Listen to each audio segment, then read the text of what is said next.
قال ايه واقفين عليها طوابير. تعالي النهارده نعملها في البيت بربع تمنها، وصفة من وصفات العيد اللي اكيد لازم تكون على سفرتك. لايك وشير لو عجبكم الفيديو، وصلوا على رسول الله عليه افضل الصلاة والسلام. عندي هنا بصلاية كبيرة نزلت بيها في الكبة وفرمتها ناعم، وعندي هنا 3 طماطمات وسط هبدأ اقطعهم في شفشة الخلاط. الوصفة دي المفروض ننزل عليها زبادي. مش متوفر عندك زبادي، نزلي كوباية من اللبن او الحليب زي ما انا عملت. عندك لبن رايب، نزلي كوباية منه.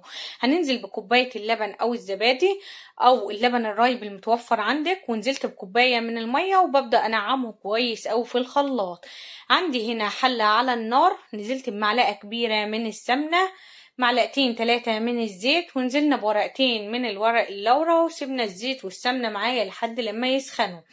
هنبدأ ننزل بالبصلة اللي احنا فرمناها، وعلى نار عالية هبدأ اشوح البصلة كويس قوي لحد لما تدبل معايا وتبدأ تاخد اللون الذهبي.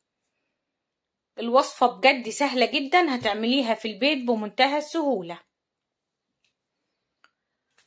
طبعا هنا هنبدأ بقى بعد ما خدت معايا البصلة اللون الذهبي، هننزل بنص معلقة كبيرة من الثوم، وهبدأ اشوحها كده اديلها تشويحة، وعلى طول هنبدأ ننزل باللحمة. عندي هنا نص كيلو من اللحمة، قطعيه التقطيعة اللي انت حباها، يعني تقطيعة صغيرة او كبيرة مش هتفرق.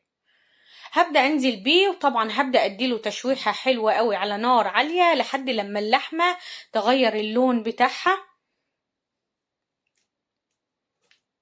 اول ما اللحمه معايا بتغير اللون بنبدا ننزل بالتوابل. عندي هنا كزبره ناشفه، وعندي فلفل اسود، وعندي رشه من الشطه، والشطه اختياري. ببدا اديهم كده تشويحه، وعلى طول بنبدا ننزل بعصير الطماطم اللي احنا ضربناه بكوبايه من اللبن او الحليب. طبعا انا زودت كمية المية ليه مع عصير الطماطم، عشان المية اللي على الطماطم دي او اللبن هما اللي هيسووا لي اللحمة. ونزلت كمان بنص معلقة كبيرة من السكر عشان تشيل اي حمو في الاكل، وتاني حاجة بتسرع معاكي تسوية اللحمة. هغطي عليها طبعا لحد لما تغلي معايا على نار عالية. اول ما بتغلي معايا ببدأ اهدي عليها النار واغطي عليها واسيب اللحمة لما تستوي تماما. على بال ما اللحمة معانا تستوي، عندي هنا بصلتين كبار هبدأ اقطعهم جوانح بالطريقة دي. قسمت البصلة على 2 وبدأت اعملها على هيئة شرايح. بصوا بس كده. طبعا بنبدأ نقطعهم زي ما شفتوا بنفس الطريقة، وبعد كده طبعا ببدأ افكفكهم كده من بعضيهم، وببدأ انزل عليهم. طبعا ممكن تحمريهم بالطريقة دي من غير اي اضافات، حابة تعمليه بالطريقة اللي انا هعملها بيه برضه هيديكي نفس النتيجة. نزلت بمعلقة كبيرة من الخل قلبتها مع البصل، بعد كده نزلت بحبة حلوين من الدقيق، بدأت ابدر البصل بالدقيق زي ما انتوا شايفين كده. وعلى طول هنروح على النار. عندي طاسة فيها زيت سخن، ببدأ انزل بالبصل اختبر الزيت، لازم تتأكدي ان هو سخن جدا. بعد كده بتبدأي تنزلي بالبصل بالطريقة دي، بتسيبيه على نار عالية جدا، من وقت للتاني بتقلبيه لحد لما يبدأ ياخد معاكي اللون الذهبي الغامق.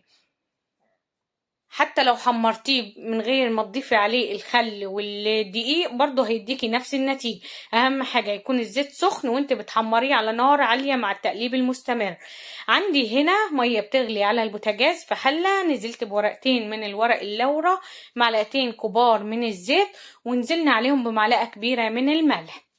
عندي هنا 4 كوبايات كبار من الرز البسمتي، ولما تروحي تشتري الرز البسمتي هات الحباية الطويلة.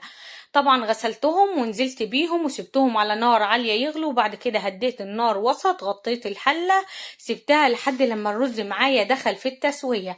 في المرحلة دي بطفي النار وببدأ انزله في مصفى يصفي المية اللي موجودة فيه، بس ما تغسلهوش او ما تشطفوهوش بالمية، لان احنا حاطين له الملح اللي هو التتبيلة بتاعته.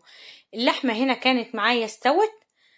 طبعا هنبدأ دلوقتي ننزل لها الملح بتاعها، لان احنا ما نزلناش الملح بتاع اللحمة، وانا هنا كنت زودتها نص كوباية من المية. بعد كده نزلنا بقى بحبة من البصل المقرمش، وهنا عندي كزبرة ناشفة، كزبرة خضرا انا اسفة، وعندي فلفل اخضر مقطعاه.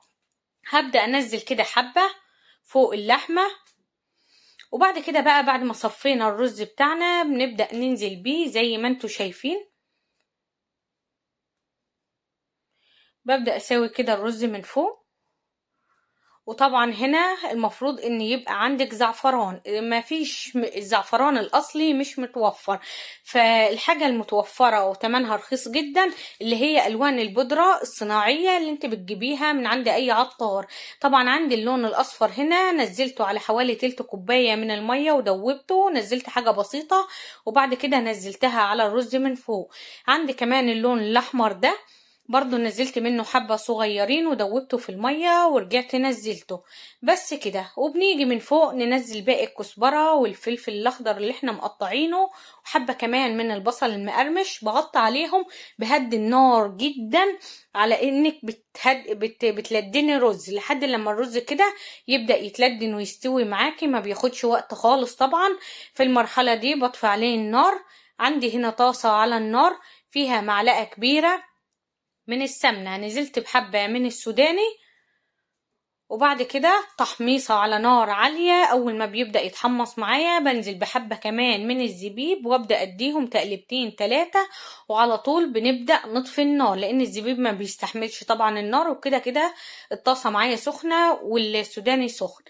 بس كده تعالوا بقى نقلب البرياني بتاعنا. النهاردة عملنا احلى حلة برياني بجد طعمها حلو قوي. اعمليها بنفس الطريقة دي وصفة من وصفات العيد، جربيها هتعتمديها ومش هتاكليها تاني بره. نفس الطعم حلوة قوي، نفس اللي بتاكليها من بره لما تجربيها مش هتاكليها تاني من بره. بصوا الرز معايا الوان ازاي، شكله جميل جدا واللحمة طبعا مستوية حلوة قوي. هي دي الصينية بتاعت المطاعم اللي بتشتروها غالية جدا، فاعمليها في البيت بأقل التكاليف. طبعا هنا بدأت انزل بقى حبة البصل المقرمش بتاعنا ونزلنا طبعا الفول السوداني والزبيب على الوش.